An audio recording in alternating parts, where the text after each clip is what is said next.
ഈശോ മിശിഹായിക്ക് സ്തുതിയായിരിക്കട്ടെ.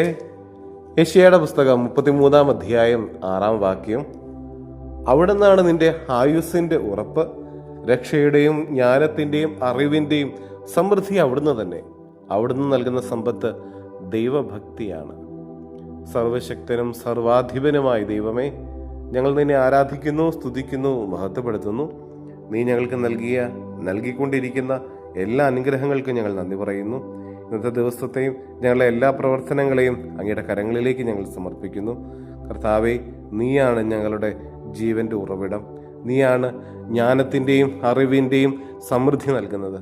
തമ്പുരാനെ, ദൈവഭക്തി നൽകി നിന്നിലേക്ക് വളർത്തുന്നതും നീ തന്നെ. തമ്പുരാനെ, വിശ്വാസത്തിൽ ആഴപ്പെടാനുള്ള കൃപ തരണമേ. പൂർണ്ണമായിട്ട് നിന്നിൽ ശരണപ്പെടാനുള്ള അനുഗ്രഹം ഞങ്ങൾക്ക് തരണമേ. ഈശോയെ, നിന്നെ കുറച്ചും കൂടെ ആത്മാർത്ഥമായിട്ട് സ്നേഹിക്കാനായിട്ട് ഞങ്ങളെ അനുഗ്രഹിക്കണമേ.